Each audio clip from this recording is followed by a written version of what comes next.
no verão de 1974, em solo da Alemanha Ocidental. A seleção polonesa cativou fãs do mundo todo, escrevendo um conto de fadas moderno na Copa do Mundo. Em uma era dominada pelo futebol total holandês, as águias brancas do técnico Kazimierz Gorski exibiam um estilo de jogo ofensivo, veloz e espontâneo, conhecido como futebol total. Com uma geração de jogadores excepcionalmente talentosos, derrotaram gigantes como Argentina e Itália e, principalmente, garantiram uma vitória por 1-0 sobre o Brasil na disputa pelo terceiro lugar, conquistando a cobiçada medalha de bronze. Seu sucesso não se resumiu apenas à conquista. Seu estilo de jogo dedicado tornou-se parte inesquecível da memória de toda uma geração de amantes do futebol. Mas por trás daqueles momentos gloriosos em campo, havia indivíduos com destinos muito diferentes. 50 anos se passaram, e o tempo cruelmente deixou marcas distintas em suas vidas. Alguns continuaram a conquistar novos patamares como treinadores. Outros escolheram uma vida de reclusão, alguns foram apanhados pelo turbilhão da fama e da fortuna. E outros tiveram que encerrar sua jornada em dolorosa tragédia. Vamos relembrar a trajetória tumultuada dos jogadores que formaram a alma daquela geração de ouro do futebol polonês.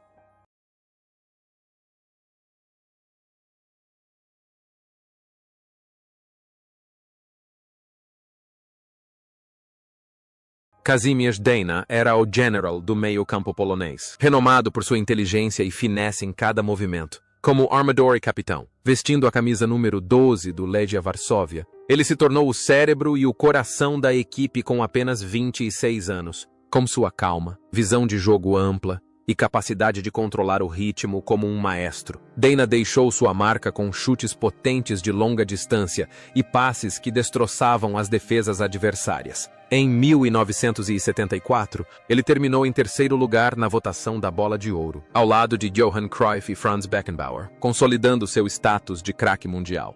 Após a Copa do Mundo, a carreira de Dejna sofreu uma reviravolta decepcionante. Devido às regulamentações da época, ele não podia jogar no exterior antes dos 30 anos, perdendo oportunidades de atuar pelo Real Madrid ou pelo Milan. Quando se transferiu para o Manchester City, as lesões o impediram de brilhar. Finalmente, ele reencontrou a alegria nos Estados Unidos, jogando pelo San Diego Sockers, onde se tornou um astro do futsal. Fora de campo, Dejna era um artista de espírito livre, mas ingênuo. Estrelou Fuga para a Vitória, ao lado de Pelé e Sylvester Stallone, mas perdeu tudo para um empresário desonesto. Em seus últimos anos, viveu uma vida solitária no exterior, enfrentando dificuldades financeiras e saudades de casa. A solidão de Dejna na quadra refletia sua personalidade na vida real.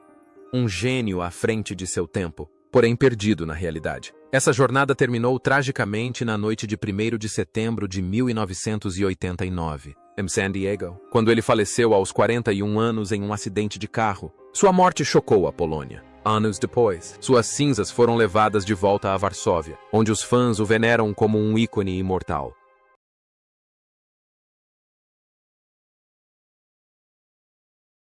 Grzegorz Lato, um furacão na ala direita, capaz de disparar para a frente e finalizar os adversários em um único pique. Jogando como ponta direita, vestindo a camisa número 16, e com apenas 24 anos na época, Lato atuava pelo Stal Mielec e se tornou um pesadelo para qualquer defesa. Se Dejna era o cérebro da Polônia, Lato era a força motriz, jogando com velocidade estonteante e um extraordinário instinto goleador. Seus 7 gols como artilheiro da Copa do Mundo de 1974 dizem tudo.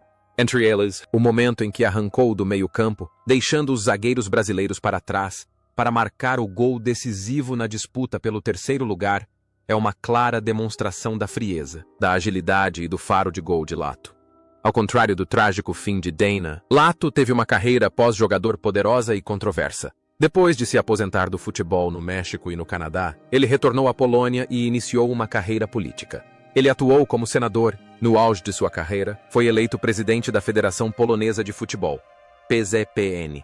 No entanto, o trono do poder tornou-se o lugar que destruiu a imagem do antigo herói. A presidência de Lato foi envolta em acusações de corrupção, autoritarismo e decisões que contrariavam a vontade dos torcedores. Ele se tornou alvo de críticas, vaiado nas arquibancadas, os mesmos lugares onde seu nome costumava ser cantado.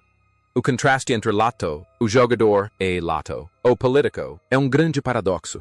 Em campo, ele transmite pura alegria com sua dedicação. Mas, ao entrar no frio ambiente do poder, sua antiga simplicidade desaparece, substituída pela imagem de um burocrata. Hoje, aos 74 anos, Grzegorz Lato se aposentou para levar uma vida mais tranquila após as turbulências da política. Embora ainda existam controvérsias em torno de sua atuação como técnico, a história sempre se lembrará do homem careca com a arrancada fulminante de 1974. Ele continua sendo o único artilheiro da Copa do Mundo na história do futebol polonês. Um ícone inabalável em termos de suas conquistas profissionais.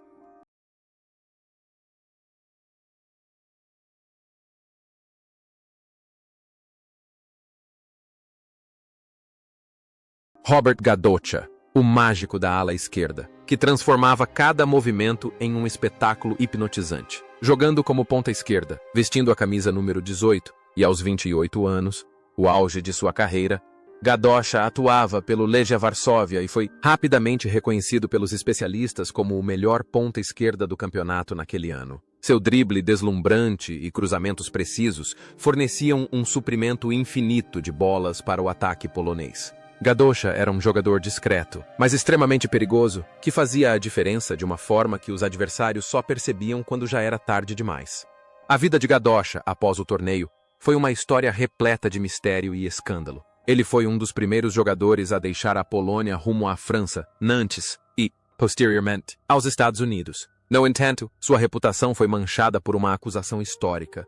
Corria o boato de que, na Copa do Mundo de 1974, a seleção argentina teria dado a Gadocha uma mala com $18 mil para incentivar a Polônia a derrotar a Itália. Gadocha foi acusado de ficar com o dinheiro para si, sem dividi-lo com seus companheiros de equipe. Por causa desse boato, seu relacionamento com seus antigos companheiros de equipe praticamente se deteriorou. Gadocha optou por desaparecer. Ele se estabeleceu na Flórida, nos Estados Unidos, e cortou todo o contato com o futebol polonês por décadas. M. Campo. Gadocha era famoso por seus dribles imprevisíveis que deixavam os defensores desorientados. Fora de campo, ele repetia a mesma estratégia do passado, evitando a mídia e optando por uma vida reclusa. Ele permanece um dos maiores enigmas da geração de ouro. Hoje, em seus últimos anos, Robert Gadocha vive tranquilamente em Sarasota, nos Estados Unidos. Raramente concede entrevistas e quase nunca comparece a encontros de ex-jogadores. A história de seu talento extraordinário agora é sempre acompanhada por perguntas sem resposta sobre sua personalidade e sua escolha de viver em solidão.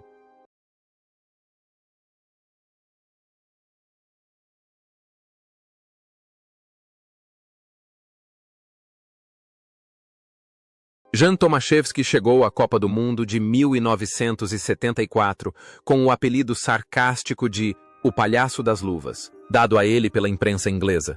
Mas ele transformou esse ridículo em admiração. Tomaszewski fez história ao se tornar o primeiro goleiro a defender 2 pênaltis em uma única Copa do Mundo, incluindo o pênalti de Uli Hoeneß contra a Alemanha Ocidental, com seu estilo de defesa um tanto excêntrico, mas reflexos extraordinários. Ele era o Homem-Aranha, que atormentava muitos atacantes de ponta. Após se aposentar do futebol, Tomaszewski não optou pela paz. Tornou-se um dos comentaristas e especialistas de futebol mais francos da Polônia. Era conhecido por sua natureza destemida e direta, criticando prontamente a seleção nacional, a federação e até mesmo ex-companheiros de equipe quando cometiam erros. Ele chegou a entrar para a política e se tornou membro do parlamento, onde manteve seu estilo combativo. O papel de goleiro, sozinho na linha de frente, encarando todo o time adversário, moldou sua personalidade. Tomaszewski sempre foi um lobo solitário contra o mundo, seja no gol ou diante das câmeras de televisão. Ele não se importa de ser antipatizado, contanto que possa dizer a verdade à sua maneira. Hoje, Jan Tomaszewski continua sendo uma figura conhecida na mídia polonesa. Apesar da idade, seu entusiasmo e sagacidade permanecem inalterados. Ele é a prova de que um herói não precisa necessariamente ser simpático, mas certamente deve ser um homem de caráter.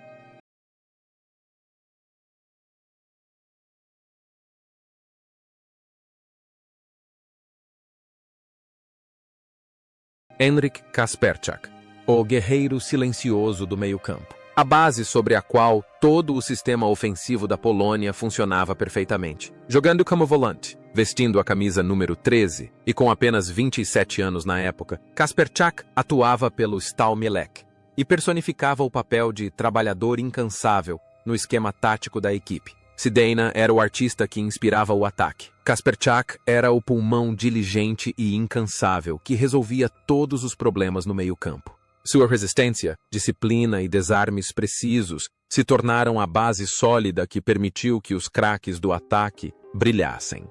O aspecto mais fascinante de Kasperczak reside em sua ilustre carreira posterior como treinador. Em vez de optar pela glamourosa Europa, ele aventurou-se no continente africano. Kasperczak tornou-se uma lenda por lá, levando seleções como Tunísia, Mali, Senegal e Costa do Marfim à Copa Africana de Nações, CAN, e à Copa do Mundo. Ele era respeitosamente conhecido pelo povo africano como o Mago Branco. Sua vida foi uma jornada constante, uma notável adaptação cultural e uma corajosa exploração de novas terras.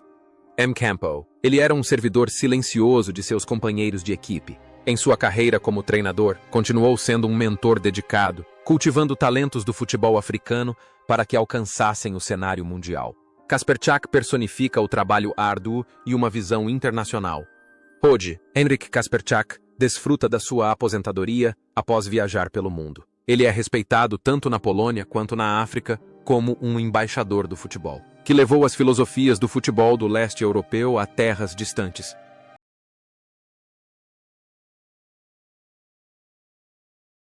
Antoni Szymanowski. Uma muralha de aço veloz na lateral direita. Um jogador que incutia medo em qualquer adversário que ousasse entrar em sua área. Jogando como lateral direito, vestindo a camisa número 4 e com apenas 23 anos na época, Szymanowski pertencia ao Wisła Cracóvia, mas já havia alcançado o status de craque mundial. Em 1974, era considerado um dos melhores laterais direitos do planeta graças à sua agilidade, força e, principalmente, à sua mentalidade moderna de ala ofensivo. Ao longo do torneio, jogou todos os minutos das 7 partidas, dando uma contribuição crucial para a solidez da defesa polonesa. Em contraste com sua brilhante carreira, a vida pessoal de Szymanowski foi repleta de turbulências e tragédias familiares que ele raramente compartilhava. Ele era uma lenda do Wisła Cracóvia, mas seu talento era frequentemente subestimado. Após se aposentar, viveu uma vida bastante reclusa, trabalhando como treinador de jovens, mas sempre mantendo distância do glamour da mídia. Houve períodos em que enfrentou dificuldades financeiras e o ostracismo público. Szymanowski é um verdadeiro herói silencioso. Campo. Ele corre incansavelmente de um lado para o outro da lateral. Fora de campo, ele também suporta silenciosamente os fardos da vida sem reclamar. Atualmente, Antoni Szymanowski vive uma vida tranquila em Cracóvia. Embora seja menos mencionado na imprensa do que Lato ou Tomaszewski, aos olhos dos especialistas, ele continua sendo o melhor lateral direito da história do futebol polonês, um patamar de habilidade que ninguém ainda conseguiu superar.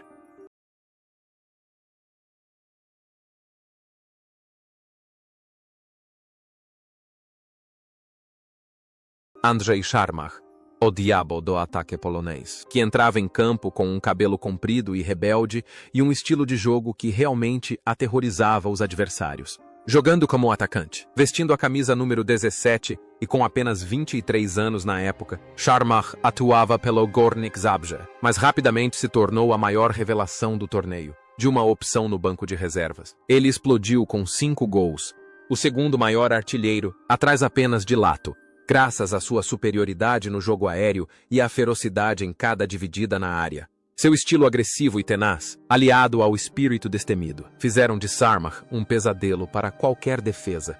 Após a Copa do Mundo, Szarmach teve uma carreira brilhante na França, jogando pelo Auxerre. Lá, tornou-se uma lenda, marcando quase 100 gols. Era um dos jogadores preferidos do renomado técnico Guy Roux e foi mentor de Eric Cantona. Szarmach escolheu um estilo de vida cavalheiresco, educado, calmo e profissional.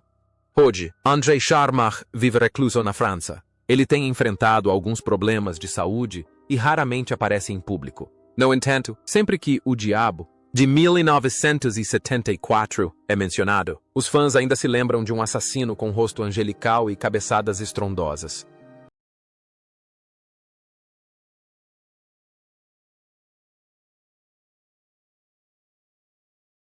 Adam Muszał, o guerreiro durão da ala esquerda, pronto para se lançar em cada dividida com determinação inabalável. Jogando na lateral esquerda, vestindo a camisa número 9, e aos 25 anos, Muszał atuava pelo Wisła Cracóvia.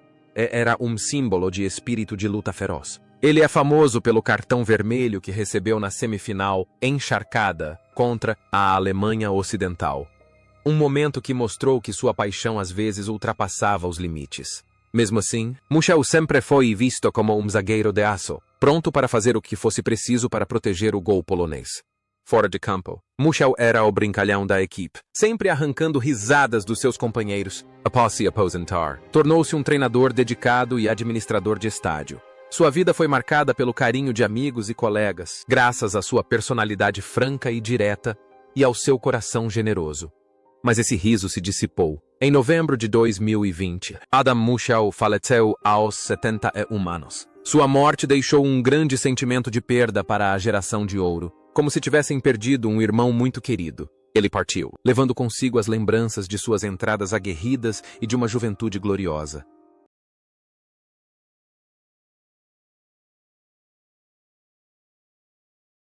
Jerzy Gorgon, uma gigantesca muralha branca, protegendo o gol polonês. Um jogador cuja mera presença era suficiente para fazer qualquer atacante hesitar. Jogando como zagueiro, vestindo a camisa número 5 e com apenas 24 anos na época, Gorgon atuava pelo Górnik Zabrze, mas já havia alcançado o nível de craque mundial. Com 1,92 metros de altura, uma figura quase extraordinária em 1974. Ele era conhecido como o gigante da defesa. Ao longo de 7 partidas, Gorgon não saiu de campo um único minuto, tornando-se o rei dos duelos aéreos e o escudo mais sólido diante do gol de Tomaszewski. Não só era excelente defensivamente, como também possuía chutes potentes de longa distância que assustavam qualquer defesa adversária. A presença de Gorgon trazia uma sensação de segurança absoluta para toda a equipe.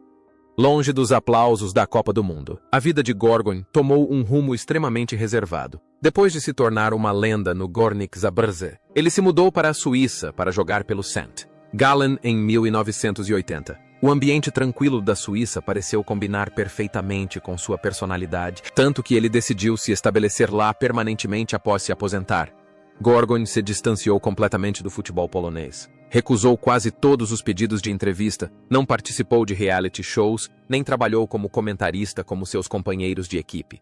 Trabalhou para uma empresa comercial, depois treinou times juvenis amadores e até trabalhou em uma academia esportiva, vivendo a vida de um cidadão suíço comum. Em certo momento, os torcedores poloneses quase perderam o contato com ele, como se o outrora gigante tivesse desaparecido nas brumas dos Alpes. Existe uma estranha semelhança entre Gorgon dentro e fora de campo. Campo. Ele usa seu físico imponente para proteger o gol de todos os perigos. Na vida, ele também constrói um muro igualmente sólido e invisível para proteger sua privacidade e a de sua família do escrutínio da mídia. Ele é um gigante silencioso, tanto no futebol quanto na vida. Hoje, aos 70 anos, Jerzy Gorgon ainda vive uma vida tranquila na Suíça. Embora tenha optado por esquecer a glória, os torcedores poloneses jamais o esqueceram. A imagem de um zagueiro central alto e loiro, erguendo-se como um farol contra as tempestades da Copa do Mundo de 1974, permanece como um marco para todos os zagueiros poloneses que vieram depois. Władysław Żmuda. O jovem zagueiro de rosto angelical, mas com uma força de vontade inabalável, que impressionou o mundo na Copa do Mundo de 1974. Jogando como zagueiro, vestindo a camisa número 9 e com apenas 20 anos na época, Żmuda atuava pelo Guardia Varsóvia, mas demonstrava uma compostura muito além da sua idade. Fazendo dupla com o gigante Gorgon, ele jogou os 630 minutos completos do torneio sem cometer um único erro. Seu jogo inteligente, sua incrível percepção situacional e suas interceptações precisas fizeram de Żmuda o complemento perfeito para a força de Gorgon. Embora o prêmio não tenha sido oficialmente entregue pela FIFA na época, ele ainda foi homenageado como o melhor jogador jovem do torneio, um claro testemunho de seu talento e notável maturidade. A carreira de Żmuda após 1974 foi uma jornada incrivelmente duradoura. Ele estabeleceu um recorde sem precedentes. Participou de 4 Copas do Mundo: 1974, 1978, 1982, 1986 e disputou 21 partidas no torneio, um número que até mesmo superestrelas mundiais invejariam. Ele percorreu a Itália jogando pelo Hellas Verona e Cremonese antes de se mudar para os Estados Unidos para jogar pelo New York Cosmos. No entanto, sua carreira também foi marcada por graves lesões no joelho, consequência de jogar continuamente no mais alto nível desde muito jovem. Após se aposentar como jogador, Żmuda tornou-se treinador, comandando equipes juvenis polonesas e atuando como auxiliar técnico da seleção principal. Ele era um mentor dedicado, discreto, mas com grande autoridade. A calma foi o princípio que norteou toda a vida de Żmuda. Campo, ele jamais entrava em pânico, independentemente de o adversário ser o Brasil ou a Alemanha Ocidental. Fora de campo, enfrentou altos e baixos, lesões e a pressão do treinador com uma atitude calma e firme. Ele personificava estabilidade e confiabilidade. Hoje, Władysław Żmuda continua envolvido com o futebol como consultor e membro ativo da Associação de Veteranos. Ele é um estadista veterano muito respeitado. Seu legado não se resume a títulos, mas também ao seu exemplo de profissionalismo e lealdade inabalável ao seu país por mais de 2 décadas. Zygmunt Maszczyk, o incansável maestro do meio-campo polonês, que manteve a Sinfonia de 1974 funcionando perfeitamente do início ao fim. Jogando como meio-campista central, vestindo a camisa número 11, e aos 29 anos, o mais velho do time titular, Maszczyk atuava pelo Ruch Chorzów como um implacável líbero. Ele se movia por todo o campo, disputando a bola com ferocidade e recuperando-a constantemente, criando espaço para que os jogadores de ataque mais à frente pudessem se expressar livremente. Um guerreiro silencioso, Maszczyk sempre assumiu as tarefas mais árduas, raramente vistas pelas câmeras, mas incrivelmente importantes para o equilíbrio da equipe. Maszczyk é um ícone da Silésia, a terra dos mineiros trabalhadores da Polônia. Após a Copa do Mundo, ele continuou jogando pelo Ruch Chorzów, conquistando vários campeonatos nacionais antes de se transferir para a França, onde jogou nos últimos anos de sua carreira. A vida de Maszczyk nos bastidores foi bastante singular. Após se aposentar, ele e sua família se mudaram para a Alemanha. Lá, ele escolheu uma vida completamente separada do futebol de alto nível. Viveu como um trabalhador comum, humilde e simples. Em seus últimos anos, enfrentou alguns problemas de saúde, mas sempre manteve o espírito otimista de um veterano de guerra. A filosofia de sacrificar-se pelo coletivo refletiu-se na vida de Maszczyk. Em campo, ele corria pelos outros. Fora de campo, aceitou deixar sua cidade natal e trabalhar diligentemente para garantir o futuro de sua família. Ele não buscava a glória pessoal. Sua alegria vinha da estabilidade daqueles que o cercavam. Atualmente, Zygmunt Maszczyk vive seus últimos anos na Alemanha. Embora raramente apareça na mídia polonesa, sempre que a geração de 1974 é mencionada, seus companheiros de equipe lhe demonstram um respeito especial. Eles o chamam de pulmões do time, aquele que respirava por toda a equipe nos momentos mais críticos.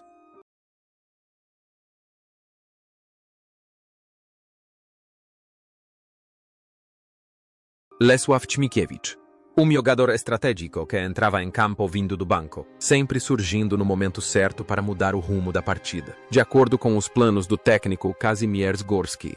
Atuando como volante, vestindo a camisa número 14 e com 25 anos na época, Ćmikiewicz jogava pelo Legia Varsóvia, mas raramente era titular, embora tenha participado de 6 partidas. No entanto, sua importância era inegável. Sempre que a Polônia precisava reforçar o meio-campo, manter o placar ou aumentar sua força contra adversários fortes, o nome de Ćmikiewicz era sempre a primeira opção. Ele entrava em campo não para exibir suas habilidades individuais, mas para quebrar o ritmo do adversário, interrompendo seu jogo com sua astúcia e excelente capacidade de leitura de jogo.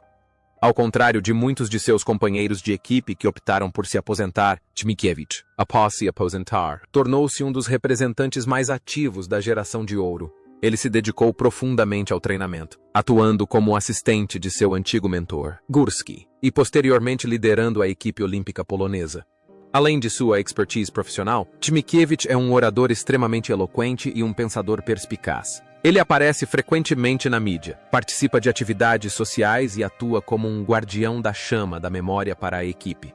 Ele conecta os outros membros, organiza encontros e está sempre disposto a compartilhar histórias históricas com a geração mais jovem. Em campo, ele é o homem de confiança encarregado de manter o controle da partida. Fora de campo, é um guardião dos valores históricos. Seu papel de substituto se transformou no de representante oficial, um dedicado embaixador do futebol polonês. Hoje, mesmo em seus últimos anos, Leszek Ćmikiewicz permanece profundamente envolvido com o futebol. Ele é como um dicionário vivo, uma testemunha apaixonada da história. Para ele, a Copa do Mundo de 1974 não é apenas passado, mas uma lição infinita e uma fonte de inspiração que precisa ser transmitida para sempre.